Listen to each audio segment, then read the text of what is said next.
Hola a todos y bienvenidos a un nuevo vídeo en el que vamos a ver dos ejemplos de composición de funciones. Bien, para ello primero voy a recordar brevemente en qué consiste la operación de la composición de dos funciones. No hay que confundirla para nada con el producto, aunque el símbolo pueda ser parecido, es un circulito, pero en realidad no tiene nada que ver con lo que sería el producto de funciones. La idea es la siguiente: si nosotros tenemos una función g que actúa de un conjunto A un conjunto B y que a un valor x le hace corresponder una imagen que vamos a llamar g de x. Pues bien, a continuación podemos considerar una segunda función h que va del conjunto B al conjunto C y que a este valor g de x le hace corresponder una imagen que habría que llamar h de g de x, es decir, la imagen h del valor g de x. Bien, pues al resultado de hacer actuar una función que a su vez actúa sobre el resultado de otra función que actúa sobre x, es a lo que se considera la composición de funciones. Es lo que se llama la composición de funciones. Se lee g compuesto con h, a pesar de que primero se escribe la h y luego la g. El motivo es que la g, la función que escribimos más a la derecha, es la primera que actúa sobre el valor x. Entonces esto también se podría escribir como h actuando sobre el valor de g actuando sobre x. Y esta doble función iterada sobre otra función, si la queremos representar directamente, pues también aquí en el esquema de conjuntos que estoy haciendo, pues nada, sería g compuesto con h. Sería una función que al valor x directamente le hace corresponder el valor de g compuesto con h de x. Bien, pues vamos a ver para esta primera composición, la de g compuesto con h de x, cómo queda la fórmula, porque en estos problemas lo que se suele pedir es, por un lado, cuál es la fórmula resultante de la composición de dos o más funciones, y por otro lado también cuál es el dominio de la función resultante, lo cual es otra historia que pues también se puede liar bastante. Bueno, pues en cuanto a lo que es la fórmula de la función g compuesto con h, voy a volver a poner el cálculo aquí. Sería g compuesto con h actuando sobre x, que sería igual a h actuando sobre el resultado de g actuando sobre x. Pues la forma de razonar es la siguiente. A ver, no es que sea complicada desde el punto de vista de cálculo, sí que es más complicada desde el punto de vista conceptual. Y la idea es la siguiente, vamos a ver, g de x es igual a la raíz de 2x menos 4, ¿no? Lo tenemos aquí. Entonces, donde en esta expresión h actuando sobre g de x, como el resultado de g de x es la raíz de 2x menos 4, donde yo tengo un g de x, puedo poner raíz de 2x menos 4. Entonces, h sobre lo que tiene que actuar es sobre la raíz de 2x menos 4. Y ahora la cuestión está en razonar cómo queda esto. Bien, pues vamos a ver. La idea sería la siguiente. h, al actuar sobre un número x, lo que hace es 1 partido de ese número x al cuadrado menos 4. En definitiva, cuando dentro del paréntesis de h de x, pues aquí, dentro del paréntesis aquí hay una x, en la fórmula nos aparece una x. Pues bien, el razonamiento que voy a hacer es el siguiente.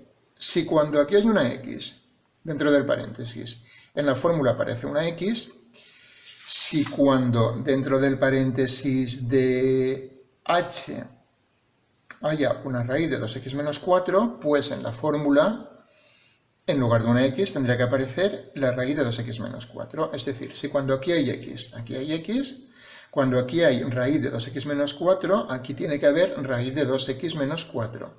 Y el resto de operaciones se quedan igual. Estará en un denominador elevado al cuadrado y restándole 4. Entonces, en definitiva, lo único que hay que hacer para calcular h de la raíz de 2x menos 4 es, en esta fórmula, sustituir la x por la raíz de 2x menos 4. Así que nos quedará igual a 1 dividido entre la raíz de 2x menos 4 elevado al cuadrado, porque la x estaba elevada al cuadrado, y menos 4. Y en principio esta es la fórmula de la función compuesta. Y ahora a partir de aquí lo que tenemos que hacer es pues, ir simplificando lo que se pueda. Por un lado tenemos que el cuadrado se va con la raíz cuadrada porque una operación es la contraria de la otra, entonces esto se quedará en 1 dividido entre 2x menos 4 menos 4, y esto menos 4 menos 4 menos 8 se quedará 1 dividido entre 2x menos 8. Así que ya está. En principio esta es la fórmula de la función compuesta de g compuesto con h. Este sería el resultado. Ahora bien, lo que hay que dilucidar también aquí es cómo queda el dominio de esta función compuesta. Podemos pensar una cosa, que, vamos a ver, si la fórmula que nos ha quedado es 1 dividido entre 2x menos 8 y resulta que esta fórmula se puede calcular en todos los números reales excepto el 4, porque 2 por 4, 8, menos 8, 0, nos genera una división entre 0, pues podemos pensar que el dominio son todos los números reales exceptuando el 4. Pero bueno, esto en realidad es un poco más restrictivo. Así que vamos a verlo.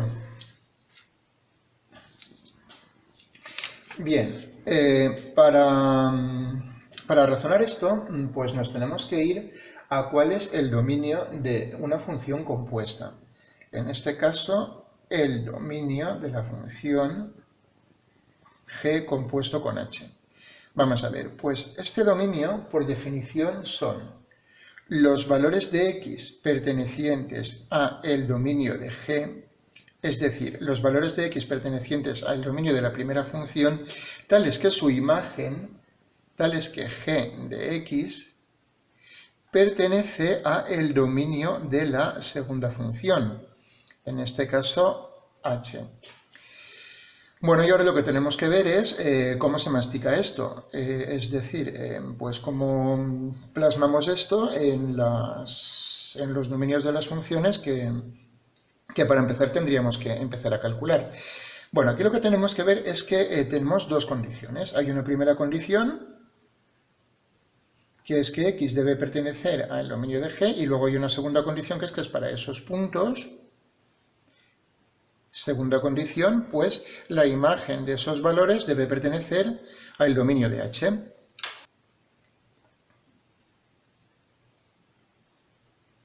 Bien, pues como podemos comprobar, aquí vamos a necesitar el dominio de g y el dominio de h. Así que vamos a volver al principio y en este hueco que tenía aquí preparado voy a razonaros estos dos dominios. Vamos a ver, para la función g de x tenemos una función racional con una raíz cuadrada. Para que una raíz cuadrada se pueda calcular, el radicando tiene que ser mayor o igual que 0.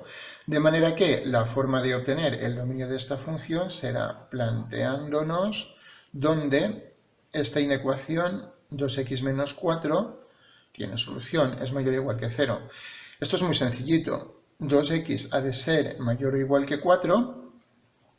Y la x, lo voy a poner aquí, la x tendrá que ser mayor o igual que 4 dividido entre 2. Es decir, la x tendrá que ser mayor o igual que 2.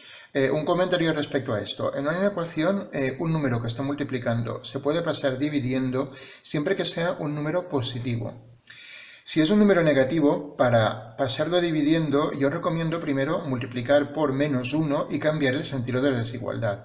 Pero sería completamente incorrecto decir que si menos 2 por x es mayor o igual que 4, x es mayor o igual que 4 dividido entre menos 2. Cuando es negativo, si cambia de multiplicar a dividir, habría que cambiar el mayor o igual por un menor o igual. Bueno, en este caso es positivo, no tenemos problemas, así que el dominio son los valores de x mayores o iguales que 2, es decir, el dominio de la función g es el intervalo que va de 2 a más infinito. Bien, en cuanto al dominio de h, pues tenemos una fracción con una x en un denominador, el denominador ha de ser distinto de 0, así que el planteamiento que nos debemos hacer es donde se cumple que x al cuadrado menos 4 es igual a 0, y donde se cumpla esto, estos puntos, excluirlos del dominio. Pues bien, esto tiene dos soluciones que son pues x igual a 2 y x igual a menos 2, ¿no? Por tanto, el dominio de la función h será igual a todos los números reales, exceptuando el menos 2 y el 2. En cuanto al dominio de la función t, pues ya que estoy lo puedo poner también. El dominio de la función t, muy sencillito, es una función polinómica.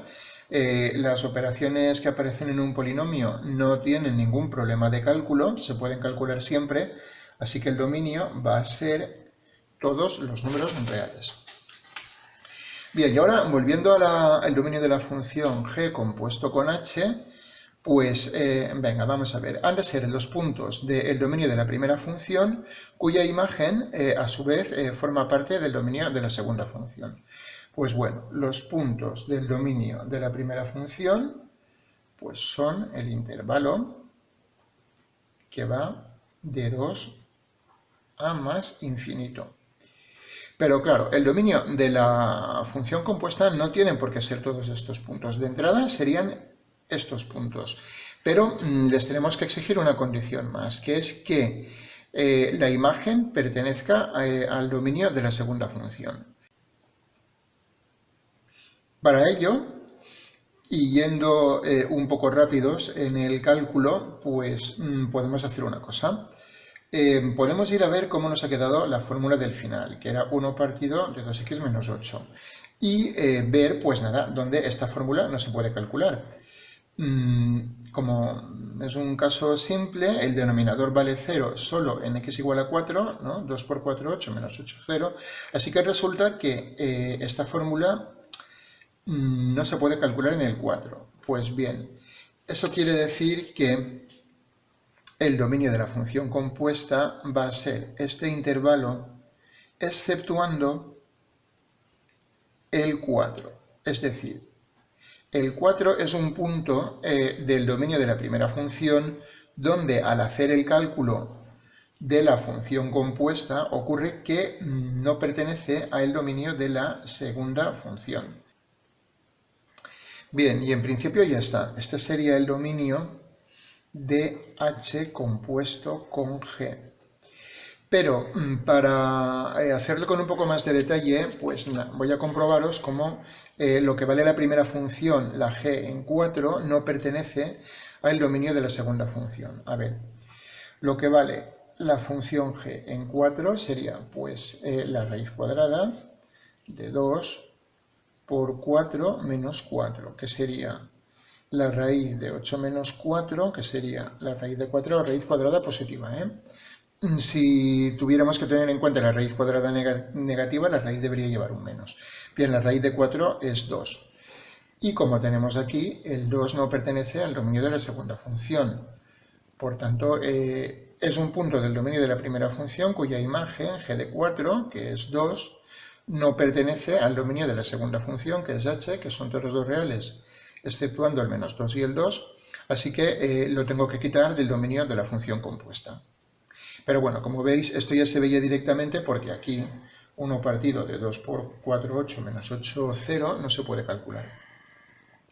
Muy bien, pues venga, ya tenemos ahora sí la función, su dominio, y un razonamiento de por qué hemos excluido el 4. Bien, voy al segundo ejemplo que os pongo en este vídeo, que es el de la función t compuesto con g de x, que será el resultado de la función g actuando sobre el resultado de la función t actuando sobre x. Y fijaos qué cosa va a ocurrir en este caso que es muy particular. Bueno, pues para empezar, pues nada, si t de x es igual a 1 menos x cuadrado, donde pone una t de x, yo puedo poner pues lo que vale, 1 menos x cuadrado. Entonces g tiene que actuar sobre 1 menos x al cuadrado. Bien, y yo os he dicho antes que estos problemas, la dificultad es más bien conceptual que de cálculo. No tienen tanto cálculo como pudiéramos pensar en un principio. Voy a hacer el mismo razonamiento que antes. Si g actuando sobre x es la raíz de 2x menos 4, es decir, si cuando aquí hay una x, aquí se pone una x, si dentro del paréntesis de la g hay un 1 menos x al cuadrado, entonces en la fórmula de la función g tendremos que cambiar la x por 1 menos x al cuadrado. Si cuando aquí hay x, aquí hay x, cuando aquí hay 1 menos x al cuadrado, aquí dentro tendrá que haber un 1 menos x al cuadrado. Y ya está, esa es la idea.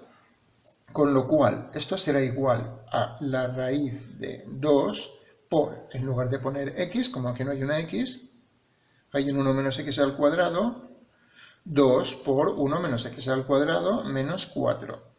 Y ahora solo nos queda simplificar esta expresión. Esto se quedará en la raíz cuadrada de 2 menos 2x al cuadrado menos 4, que se va a quedar en la raíz de menos 2x al cuadrado menos 2.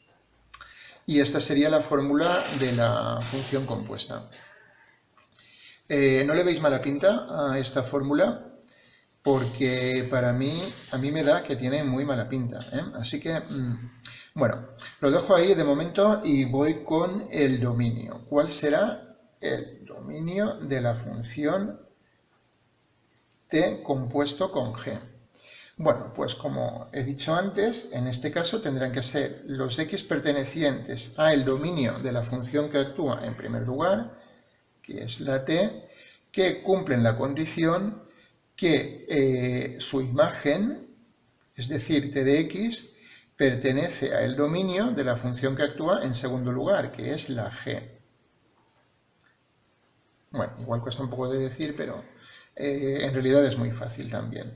Y hay dos condiciones, primera condición, segunda condición, como antes. Vale, pues bueno, ¿cuáles son los puntos x que pertenecen al dominio de la primera función? Los tenemos aquí, son todos los números reales. Ahora bien, de todos esos números reales, ¿cuáles de esos puntos, cuáles de estas imágenes verifican que pertenecen al dominio de la segunda función? ¿Cuántos valores de t de x, o sea, de 1 menos x al cuadrado, pertenecen al dominio de la segunda función? Pues bueno, cuando sustituimos, hacemos dos cálculos y simplificamos, vemos que esta expresión siempre es menor o igual que 0. Es menor o igual que 0 y eso para cualquier valor de x perteneciente a los números reales. A ver, esto es así por una razón muy sencilla. Un número al cuadrado siempre da positivo. Multiplicado por menos 2 da un número negativo. A un número negativo le resto menos 2, se vuelve más negativo. Con lo cual, esto es una expresión siempre negativa. Y la raíz cuadrada de un número negativo no existe.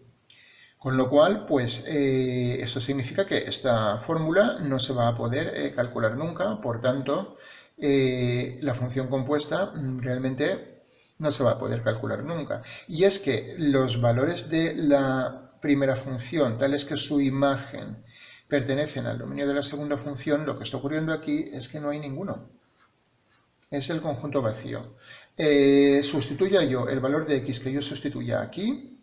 Cuando sustituyo e intento calcular esta expresión en la segunda función, que es toda esta fórmula, o sea, cuando yo intento calcular este valor, sea el valor que sea, este valor que está pintado en rojo, en la segunda fórmula, resulta que me da una expresión que no se puede calcular nunca, con lo cual ninguno de estos valores pertenece al dominio de la segunda función. Bueno, eso es así porque resulta que la función 1 menos x al cuadrado, ninguno de sus valores está aquí dentro. Pertenece al intervalo 2 más infinito. Todos los valores que toma son valores fuera de este intervalo. Para eso habría que ver el resultado de esta función, pero 1 menos x al cuadrado es una función que va del 1 para abajo. ¿Vale? Si queréis la dibujo aquí de forma rápida. Tenemos el eje X, tenemos el eje Y, aquí tenemos el 1, y de forma aproximada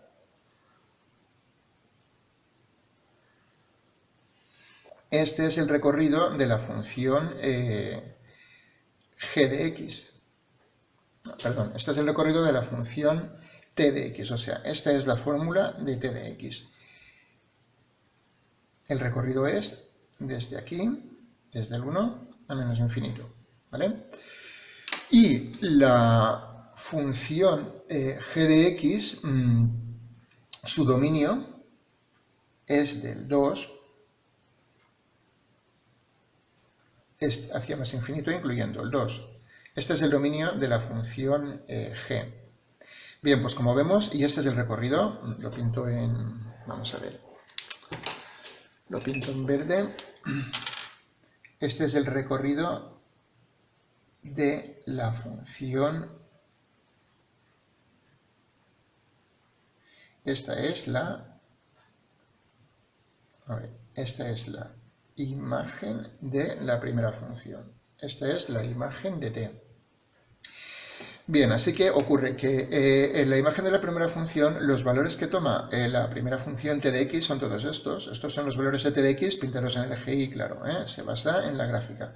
Ocurre que ninguno de ellos cae dentro del dominio de la segunda función, que es del 2 para arriba, que lo pongo también en el eje y, no porque el dominio esté aquí, sino para que lo podáis comparar la imagen de la primera función con el dominio de la segunda. Como no hay ningún valor de la imagen de la primera función que forma parte del dominio de la función que tiene que actuar en segundo lugar, pues eso es lo que hace que al final, no lo he escrito aún,